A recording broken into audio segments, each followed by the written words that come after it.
Բոլորը խոսում են Իրանի նկատմամբ հավանական ռազմական գործողությունների սկզբի մասին, անգամ Եվրոպայի երկրներից մեկի նախագահն է ասում, որ ժամերի հարց է Իրանի դեմ ռազմական գործողությունների սկսելը։ Կա այդպիսի հավանականություն։ Գիտեք, ցանկացած ռազմական գործողություն իրականացնելու համար մի քանի կարևոր ատրիբուտներ են պետք որ լինեն։ Լինքոլնը արդեն Իրանի հարևանություն։ Լինքոլնը Իրանից ոչ մի բան չի ներկայացնում։ Ունենք մի այդպիսի Լինքոլն մեր պարագային ուրիշ է, մենք ունենք 3 միլիոն ազգաբնակչություն, ունենք մի փոքրիկ Հայաստան, մի Լինքոլնը մեզ համար ուրիշ բան կնշանակեր, բայց աշխարհի չափանիշներով Լինքոլնը այդքան մեծ բան չի ներկայացնում Իրանից։ Միացյալ Նահանգները ամբողջ աշխարհում ունի 7 ավիակիր, որոնցից 2-ը ներկայդրությամբ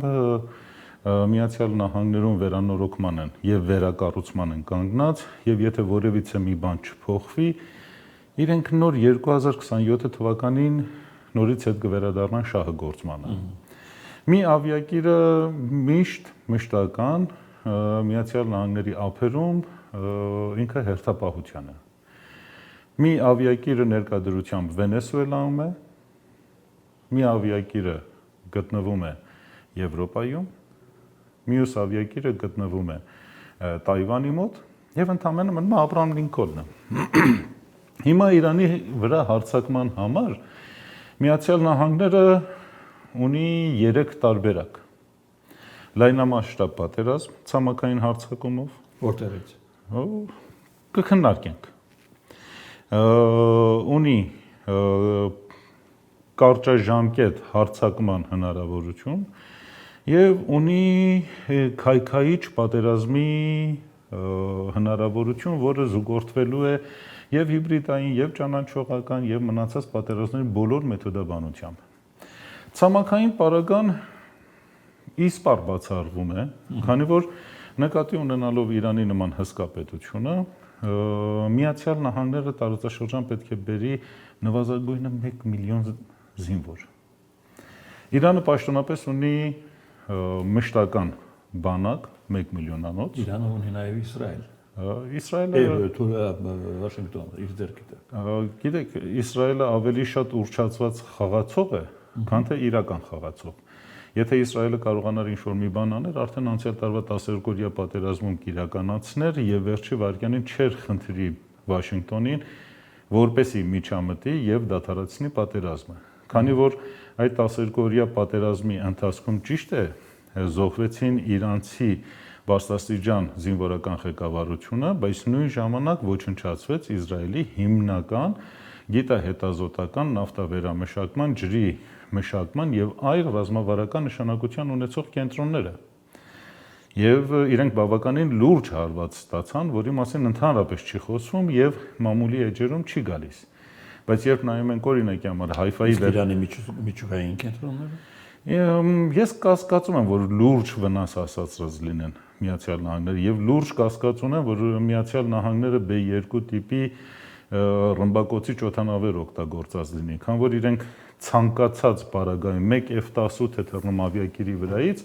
իրենք 100 անկյունից նկարում են եւ ցույց են տալի, կամ Իրաքի եւ նախկին Հարավեսլավիայի կամ Աֆղանստանի պատերազմի ժամանակ այդ բոլոր ռմբակոծությունները իրենք ցույց էին տալիս։ Այս պարագայում իրենք ոչ մի բան ցույց չտվեցին եւ այն պայթեցման փոսերը, որը առաջացել էր, անկեղծ ասած, երբ նայում ես, այն չի ինչը որ իրենք են ասում։ Բայց դա լավ հնարավորություն տվել Իրանին, որ չթողնի որևիցե միջազգային փորձագետ մոտենա իր Ֆերդո, Նաթանզ եւ Իսֆահանի միջուկային կենտրոններին եւ իրենք անեն այն ինչը որ ուզում են։ Եվ մինչ օրս դեռ հայտնի չի ինչ է եղել։ Ոչ մի բան չկա, բացարձակապես, բոլորը ենթադրություններ են։ Եվ եթե Միացյալ Նահանգների նախագահը Դոնալդ Թրամփը անցյալ տարի հունիսին պատերազմից անմիջապես հետո հայտարարեց, որ դա ամբողջությամբ ոչնչացավ, 3-4 օրն ասում էր, որ մենք ռմբակոծեցինք, բայց ոչինչ չեղավ։ Այսինքն այստեղ ավելի շատ լրատվական մեդիա պատերազմ է գնում, քան թե իրականությունն կա։ Բայց իրականությունը ինչ է, ոչ մեկը չգիտի։ Միայն գիտեն Իրանի բարձրաստիճան ղեկավարությունը։ Եվ իրենք ձայն չեն հանում։ Սա մեկ։ Ուստի ցամաքային հարձակումը Իրանի վրա դա ներկայդրությամբ բացառվում է իսպար։ Միացյալ Նահանգները եթե 1 միլիոն զորք պետք է բերի, այդ 1 միլիոնի համար էլ պետք է բերի եւ զինտեխնիկա, եւ զինամթեր, եւ 1001 թիկունքի աշխատանքներ պետք է կատարի, որը ոչ թե օրերի, այլ տարիների հարց է։ Իսկ կներեք, երկրորդ պարագան, որը որ իրենք կարճ հարված հասցնեն, սա չի բացառվում, որի ընթացքում հրթիռային կամ ռմբակոծելու միջոցով իրենք հարվածներ հասցնեն եւ ռմբակոծեն օրինակի համար Խամենեի Իրանի կրոնական առաջնորդի նստավայրը, նորից ռմբակոծեն եւ սպանեն զինվորական վերնախավը եւ այլ կետեր ռմբակոծեն։ Բայց ինչ ունի Միացյալ Նահանգները տարածաշրջանում։ Ամբողջ տարածաշրջանում Միջին Արևելքում, Եվրոպայում եւ Հնդկական օվկիանոսում, այդ թվում նաեւ Աբրահամ Լինքոլն ավիակիրը, որը ավելի շատ աղմուկ է, քան թե իրականություն, ընդամենը ունեն շուրջ 350 ռմբակոծիչ, F-15, F-16, F-18, F-35 եւ 350։ Դա ոչինչ է։ Ոայ։ Դա ոչինչ է։ Իրանը 1,670,000 քառակուսի կիլոմետր տարածք է։ Իրանի տարածքում Միացյալ Նահանգների տվյալներով ավելի քան 10,000 հրթիռ կա պատրաստ կրակելու համար։ Եվ F-35-ը եւ F-22-ը եւ F-18-ը որևիցե լուրջ պատերազմի իրենք չեն մասնակցել, որտեղ կա լուրջ ռեփ համակարգ եւ հակաօդային պաշտպանություն, որևիցե միտեղ։ Ուստի լուրջ խնդիր է Միացյալ Նահանգների համար, որ եթե իրենք մասնակցեն որևիցե նմանատիպ պատերազմի, դրանցից մեկի խոցում արդեն Միացյալ Նահանգների ամբողջ հմայքի ոչնչացումն է։ Կամ ասենք նույն Աբրահամ Լինքոլն ավիակիրը իրեն չեզոքացնելու համար Իրանը կարիք չունի նրան խորտակի։ Ուղղակիորեն, ասենք մի անգամայն ինքը բաց թողնի մի հազարատ անօթաչող թռչող սարք։ Աբրահամ Լինքոլնը ավիակիրը իր կողքի բոլոր նավերով հնարավորություն ունի առավելագույնը պատերազմի մեջ մտնել առավելագույնը 60 սարքի հետ։ Հիմա դա ուզում է լինի անօթաչու թռչող սարք, ուզում է լինի հրթիռ։ Այո, ամբողջ հոպը։ Այսինքն եթե իրենք 1000 անօթաչող թռչող սարք ուղարկեն, այդ հոպ համակարգը ավիակիրինը կչեզոքանա։ Չի կարողանա աշխատի։ Եթե էլ աշխատի, այդ 1000-ից հետո եթե կան ընդամենը 2, 3 կամ 100 հրթիռ եւ դրանցից ընդամենը մեկը կպնի ավիակիրի վրա գոյություն ունեցող այդ օդանավատ թռիչքուղին, այդ ավիակիրը կդառնա 0։ Էլ չի օգտագործվի։ Եվ Աբրահամ Լինքոլնի ամբողջ հմայքը կկորչի։ Ուստի Միացյալ Նահանգները մինչև հարվածելը, մինչև որ հարձակվելը պետք է քննարկեն։ Եվ հետո այստեղ մեկ ուրիշ կարևոր վտանգ կա։ Եթե իրենք կարճ հարված հասցնեն եւ չհասնեն իրենց գլխավոր նպատակներին կամ հասնեն դրան, որը Իրանի ղեկավարության ոչնչացումն է, այդ ժամանակ Իրանը հնարավորություն ունի անմիջապես անցնել միջուկային զենքի ստեղծման։ Վաշինգտոնը ձգտում է իշխանափոխության ամեն ինչում։ Այլ նպատակ չունի այստեղ, հա։ Գիտեք, Միացյալ Նահանգների բուն նպատակը ոչ թե ժողովրդավարությունն է կամ իշխանության փոփոխությունը, այլ իրենց բուն խնդիրը այն է, որ Իրանը քայքայվի։ Ուրիշ ոչ մի նպատակ չունեն։ Միացյալ Նահանգներին չէր հետաքրքրում Սլոբոդան Միլոշևիչը քայքայվում է, ինչ է։ Իրանը չի քայքայվում։ Իրանը արդեն ավելի քան 46 տարի է գտնվում է կոշտ սահմանափակումների տակ։ Վերջին ժողովրդական բռնկումը հենց քայքայման հետևանք է։ Գիտեք, վերջի ժողովրդական բռնկումը ես կարծում եմ ավելի շատ իրանական հետախուզության աշխատանքներ, քան թե Միացյալ Նահանգների։ Քանի որ երբ որ նոյեմբերի 27-28-ին սկսեց այդ խաղաղ ցույցերը, ոչ Միացյալ Նահանգներն էր դրան պատրաստ, ոչ էլ Իսրայելը։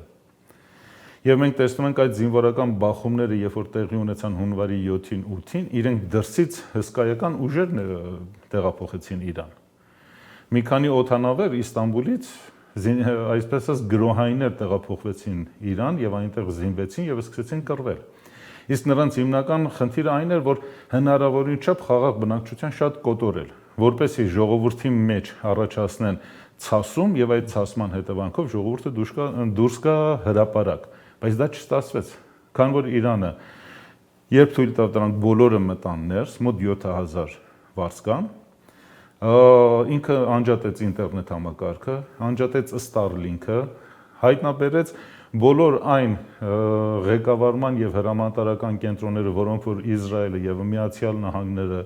այդ թվում Ֆրանսիան, Անգլիան, Գերմանիան, Բելգիան, որ ունեին Իրանում, դրանց բոլորը հայտնաբերել եւ բոլորին հավաքեցին։ Ընդամենը 2 օրվա ընթացքում։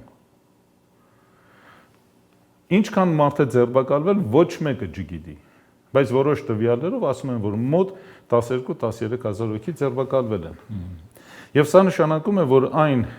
բջիջները, որոնք 5-րդ շարասյուն, ռազմականացված 5-րդ շարասյունը, որ կար Իրանում, դրանք ոչնչացան։ Այսինքն տեղի ունեցավ ճիշտ այն, ինչը որ 2022 թվականի հունվարի 2-ին տեղի ունեցավ Ղազախստանում, երբ տեղի ունեցավ բռնկում, բայց իրենց ղեկավարությունը դրսում էր, ներս մտան, բոլորին հավաքեցին։ Նույնն էլ այստեղ է տեղի ունեցել։ Ուստի այնինչ, որ Միացյալ Նահանգները փորձում է ասել, որ դա իրենց նախաձեռնությունը, լուրջ կասկած ունեն։ Լավ, ամեն դեպքում Իրանի նախագահը այսօր ասում է, որ ես հրամայել եմ սկսել բանակցություններ Միացյալ Նահանգների հետ։ Տպավորությունն այնպեսին է, որ Իրանը ծանրութետև է արել իրավիճակը եւ որոշել է գնալ զիջումների, այլ ելք չունենալ։ Բանակցություններ չի նշանակում զիջումների գնալ։ Միացյալ Նահանգները եւ Իրանը արդեն 13 տարի է բանակցում են։ Մեկ անգամ Իրանը զիջումների գնաց, բայց դրանից հետո չի գնացել զիջումների։ Այդ իսկ պատճառով 2020 թվականի հունվարի 3-ին Միացյալ Նահանգները սպանեց Իրանի ամենասիրված եւ հայտնի հրամանատար Ղասեմ Սոլեյմանուն։ Դրանից հետո տեսանք բանակցություններ էր գնում անցյալ տարի, Միացյալ Նահանգները բանակցությունների սեղանից կանգնեց եւ հարվածեց Իրանին։ Այսինքն այնինչ որ ասում են բանակցություն է, խոսում են, զրուցում են։ Մեկը մյուսին խոսք է ծախում։ Դա չի նշանակում զիջել։ Եվ հետո չմոռանանք, որ այս բանակցությունները Միացյալ Նահանգները ինքն է ուզում, որը իր տարածաշրջանի խամաճիկների միջոցով, մասնավորապես Թուրքիայի միջոցով են իրենք փորձում իրականացնել։ Քանի որ Միացյալ Նահանգները, որ անակնկալի էր եկել այս տարվա հունվար ամսվա այդ իրադարձություններից, երբ ինքը զբաղված էր Վենեսուելայով եւ չէր կարողանում որևիցե կերպ միջամտել Իրանի իրադարձություններին, ինքը Թրամփը շատ բարձրակոչ հայտարարություններ արեց եւ չկարողացավ ոչ մի բան իրականացնի։ Այսինքն Իրանի թուլացմամբ շահագրգռված է նաեւ Թուրքիան։ Միանշանակ այո։ Բայց Իրանը դեմ չի, որ Թուրքիան որպես միջնորդ երկիր հանդիսանա այդ բանակցությունները։ Տեսեք ինչպես է։ Անկամ խոսում են արդեն Թուրքիայում բանակցություններ անելու հավանականություն։ Գիտեք, Իրանը պետություն է, որը ունի 2500 մինչև 3000 տարվա անընդհատ պետականություն։ Այնտեղ հարձակվել են եւ մոնղոլները, եւ թուրքերը, եւ հռոմեացիները, բոլորն էլ հարձակվել են։ Բայց Իրանը մնացել է Իրան։ Նույնն էլ այսօր է։ Իրանի ժողովուրդը եւ Իրանի խորքային պետությունը իրենք շատ լավ են հասկանում, թե ինչպես ժամանակ շահել։ Եվ այդ ժամանակ շահելուն իրենք ինչպես հետագայում արձագանքեն։ Քաղաքականության մեջ կա օրենք, որ երբ որ տեսնում եք դիմացի ճնշումը շատ է, դուք նահանջում եք, որպեսզի դիմացինը առաջ գա եւ բացվի, եւ այդ ժամանակ է տեղի ունենում բախումը։ Նույնն էլ հիմա է լինում։ Միացյալ Նահանգները, մասնավորապես Թրամփը ինքը բիզնեսմեն է։ Բիզնեսմենի համար կյանքը կարևոր չի։ Նույնն էլ Միացյալ Նահանգների պաշտպանության նախարարության կամ կենտրոնական հետախուզության վարչության համար է։ 10,000 ամերիկացի զինվոր մեռնի կամ չմեռնի, իրենց համար մեկ է։ Թող մի 20,000-ն էլ հաշմանդամ դառնան, գնան Միացյալ Նահանգներ։ Վերջոչո քիչ հաշմանդամներ են մնացել Վիետնամի պատերազմից, Կորեայի պատերազմից, Իրաքի, Աֆղանստանի պատերազմից։ Այսինքն այն միֆը, որ իրենք տարածում են, որ Միացյալ Նահանգները չի ուզում լայնամասշտաբ պատերազմ, դա սուտ է։ Այստեղ իրենց հիմնական հույսը ինչ է, որ Իրանի կրոնական առաջնորդը, որը արդեն բավականին տարիքավոր է եւ ծերացել է, ինչ որ ժամանակ հետո մահանա։ եւ Իրանում առաջանա ղեկավարման վակուում։ Եվ այդ վակուումի պահին իրենք ինչ որ մի բան անեն, բայց ինչ անեն, դեռ իրենք էլ չգիտեն։ Քան որ չգիտեն, թե Իրանի կրոնական առաջնորդի բացակայությունից հետո ինչպիսին է լինելու Իրանը։ Ոչ մեկը չգիտի, թե ով է իրեն փոխարինելու եւ ինչպիսի համակարգ է լինելու այնտեղ։ Միացյալ Նահանգները Իրանում փորձեց անել այն, ինչը որ անցյալ տարի Լիբիայում տեղի ունեցավ, այսինքն փոքր զինվորական խմբավորումներով ստեղծել մի քաոսային իրավիճակ, կոտորել հասարակ ժողովրդին եւ հասարակ ժողովրդի ցասումը բերել հրապարակ եւ իշխանապողություն իրականացնել, այնպես ինչպես որ արեցին Լիբիայում։ Դա պատասխան չտվեց։ Իրենք փորձեցին անցյալ տարի հարձակվելով Իրանի վրա նույն սցենարը իրականացնել, ինչ որ արել էին Հարավեստավիայում, այսինքն ռմբակոծելով իշխանապողություն անել, բայց դա էլ չստացվեց։ Հիմա իրենց համար խնդիր է, թե ինչ է տեղի ունենալու։ Եվ հիմնական խնդիրը նորից եմ կրկնում, ոչ թե իրենց իշխանությունն է կամ իսլամական պետությունը, բացարձակապես ոչ։ Իրենց խնդիրը հիմնականում Իրանի նավթը եւ գազն է։ Ճիշտ այնպես ինչպես որ Իրաքում էր նավթը եւ գազը, ճիշտ այնպես ինչպես որ Լիբիայում էր, ճիշտ այնպես ինչպես որ Սիրիա եւ մնացած տեղերում էր։ Քան որ այս բոլոր երկրները, արաբական երկրներ, իրենք կերակրում են Չինաստանի էներգահամակարգը։ Իսկ ապագա համաշխարհային համակարգում լինելու է երկու պետություն՝ Չինաստան եւ Միացյալ Նահանգներ։ Իսկ քանի որ Չինաստանը չունի էներգառեսուրս եւ իր էներգառեսուրսի հիմնական մասը գալիս է դրսից, ուստի Միացյալ Նահանգները փորձում է սահմանափակել կամ վերահսկել այդ ամեն էներգառեսուրսները։ Միացյալ Նահանգները կարիք ունի մրցակցի, բայց այդ մրցակիցը պետք է լինի վերահսկելի։ Գանք կարևոր դետալի։ Ադրբեջանի տարածքը նահանգները կարող են օգտագործել կամ Իսրայելը օգտագործել օդային հատկապես, որի մասին վերջին օրերին այդպես ինտենսիվ խոսում են եւ իրանցի պաշտոնյաները Բաքու են մեկնել հենց այդ պահանջը ներկայացնելու։ Գիտեք, Իսրայելը եւ Միացյալ Նահանգները ու Մեծ Բրիտանիան տարիներ ի վեր է, որ օգտագործում են Ադրբեջանի տարածքը եւ Իրանին հարվածներ հասացնում։ Օրինակի համար մոտ 10 տարի առաջ էր, եթե չսխալվեմ, կամ մի քիչ այս կողմ կամ այն կողմ, դա կարևոր չի, Ադրբեջանի տարածքով Անգլիայի դեսպանատան, Ֆրանսիայի դեսպանատան, որոնք որ Իրանում գոյություն ունեցող եւ եվրոպական մի շարք այդ դեսպանատների միջոցով Իսրայելը կարողացավ դուրս հանել հսկայական տեղեկատվություն իրանական ատոմային ծրագրի մասին։ Եվ իրենք բացահայտեցին նաև Իրանում բանալի գիտնականներին։ Եվ 2019 թվականին իրենց սպանեցին, որը որ նորից հետագայում պարզվեց, որ զենքը եւ մնացած ամեն ինչը Ադրբեջանի տարածքով է մտել Իրան։ Եվ դա է հիմնական պատճառը, որ 2020 թվականից հետո Ադրբեջանը իր սահմանը, ցամաքային սահմանը Իրանի հետ փակել է, որպեսզի հետագայում ինքը խնդիր չունենա։ Ադրբեջանի տարածքը 2025 թվականի 12-օրյա պատերազմի ընթացքում էլ բազում անգամներ օգտագործվել է եւ այնտեղից եւ F-16-երը եւ F-15-երը եկել մոտեցել են Իրանի տարածքին,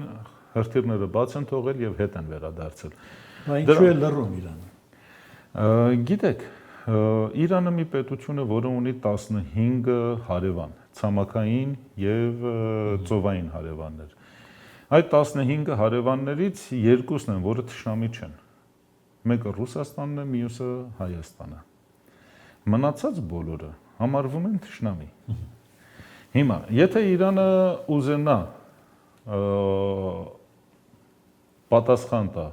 Ադրբեջանին, դա նշանակում է, որ ներքաշվելու է նաև Թուրքիան։ Թուրքիայի ներքաշումը նշանակում է ներքաշվելու է ՆԱՏՕ-ն։ Եվ այստեղ մի փոքր դետալ պատճառը հանդիսանալու տարածաշրջանը ամբողջությամբ պայթի։ Այդ իսկ պատճառով Իրանը իր հիմնական մեթոդաբանության է գնում եւ վրեժը սառն են ուտում։ Դրա համար իրենք իրենց վրեժը գլուծեն Ալիևից եւ Ադրբեջանից, երբ իրենք հարմար տեսնեն։ Այստեղ կա մեկ ուրիշ կարևոր հանգամանք։ Ես մոտ մի 10 օր առաջ իմ Facebook-յան էջի վրա տեղադրեցի բոլոր այն ռազմականացված կետերը, որոնք գոյություն ունեն Ադրբեջանում եւ որտեղից տեղի է ունենում հետախուզական աշխատանքներ Իրանի դեմ։ Դրանք 6 կետեր են։ Իսկ Արցախի գրավումից հետո Ադրբեջանը Ֆիզուլի եւ Ջաբրայելի շրջանում իրենք տեղակայել են մի քանի ճակերտավոր խելացի քաղաքներ, որոնք հիմնականում հետախուզական աշխատանքներ են կատարում Իրանի դեմ։ Եվ անցյալ տարվա 12-օրյա պատերազմի ժամանակ էլ եւ նաեւ այս տարվա խժդժությունների ժամանակ իրանցիները կարողացան հայտնաբերեն եւ ձեռբակալեն որոշ մարդիկ, ում մոտ կար ադրբեջանական SIM քարտեր։ Եվ Ադրբեջանը իր սահմանի երկայնքով Իրանի հետ տեղակայել է հատուկ հզոր անտենաներ, որոնք ռոմինգը Ադրբեջանի տեղափոխում մինչև 200 կիլոմետր խորությամբ։ Եվ այդպես իրենք կարողանում են տեղեկատվությունը Իրանի ներսից դեպի դուրս հանեին, երբ որ ինտերնետ կապը անջատված էր։ Այնպես որ Ադրբեջանը ունի խնդիրներ Իրանի հետ։ Մանավանդ երբ 2 օր առաջ, 3 օր առաջ Ադրբեջանի խորհրդանի падգամավորներից մեկը հպարտ հայտարարեց իրենց պետական հեռուստատեսությամբ, որ Ադրբեջանը այնքան զենք եւ զինտեխնիկա ունի, որ կարող է մի քանի ժամվա ընթացքում հասնել Թեհրան։ Այնպես որ իրադարձությունները եւ բաները դեռ արժևում են։ Դեռ արժևում են։